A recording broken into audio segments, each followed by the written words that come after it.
ډونالډ ټرمپ د مصنوعي ځیرکتیا د پراختیا په برخه کې محدودیتونه لرې کړل. د متحده ایالاتو ولسمشر غواړي چې مصنوعي ځیرکتیا د تر امکان پورې ډیر خلک او که ممکن وي د ځمکې پر مخ ټول انسانان ته خپل تاثیر لاندې راولي. خو د امریکایي ولسمشر لپاره تر ټولو مهمه دا ده چې دا مصنوعي ځیرکتیا چې ټول به خپل تاثیر لاندې راولي باید امریکایي وي. ځکه چې مصنوعي ځیرکتیا د معلوماتي سیستمونو په پرمختګ کې بل ګام دی. تاسو دا ویډیو په کوم وسیله ګورئ؟ په موبایل یا کمپیوټر کې چې د مایکروسافټ، ګوګل یا اپل امریکایي عملیاتي سیستمونه پکې نصب دي. دا مهمه نه ده چې موبایل یا کمپیوټر په اسیا کې جوړ شوی دی.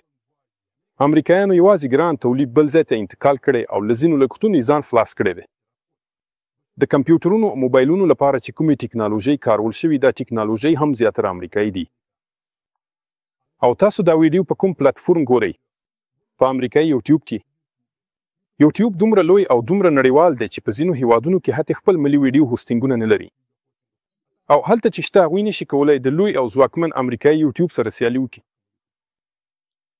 اصلي شرکتونه چې نن سبا د خلکو ترمنځ د معلوماتو بهیرونه کنټرولوي په متحده ایالاتو کې موقعیت لري.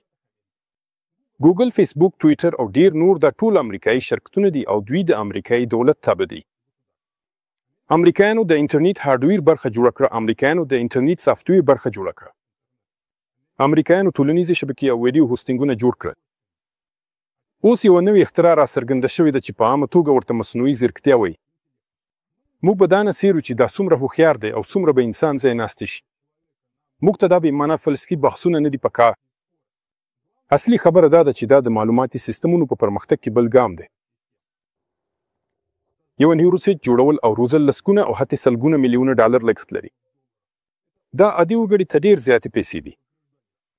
خو هرجه شرکت لسګونه او سلګونه میلیونه ډالر د پراختیا لپاره لګي او بیا خپل نیوروسیټ خپل مصنوعي ځیرکتیا لا ماوړیا ورکوي. واخله او استفاده ترې وکړه.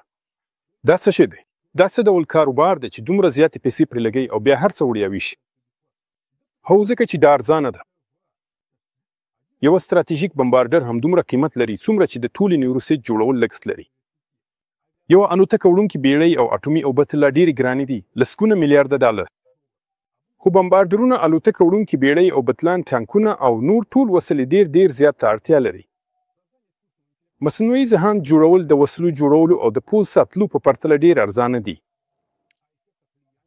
او زموږ په دې نړۍ کې چې له انټرنیټ سره تړلې ده د مصنوعي ذهن اغېز به لا ډېر زیات وي. د هډجد مصنوعي ذهن به هماغسې کار کوي لکه څنګه چې امریکایانو ته پکار وي او هر څوک چې دا کاروي په اتومات ډول به هغه لاره تعقیبوي چې د امریکا متحده ایالات یې ټاکي. خو که ته د بل چا جوړښت کاروي نو ته په اتومات ډول د جوړونکو پورې تړلی. هر څه خو ساده دي. د اروپا او اسیا لوی ټیکنالوژي کمپنۍ هم خپل مصنوعي ذهن جوړوي. هغوی نه غواړي چې تړلي پاتې شي. لوی او منځني هیوادونه هم کولی شي خپل مصنوعي ذهن جوړ کړي. دا د دولتي لګښتونو په عمومي حساب کې یوه نسبتاً کمه اندازه ده. نو نن سبا رښتینې سیالي روانه ده چې څوک خپل مصنوعي ذهن ته تر ټولو زیات خلک وصل کړي. امریکایانو د کمپیوټرونو او عملیاتي سیستمونو په سیالۍ کې بریا خپله کړه. امریکایانو د ټولنیزو شبکو جګړه وګټله. امریکایان د ویډیو هوسټینګونو په جګړه کې هم بریالي شول. نو البته امریکایان غواړي چې د مصنوعي ذهن په جګړه کې هم بریالي شي.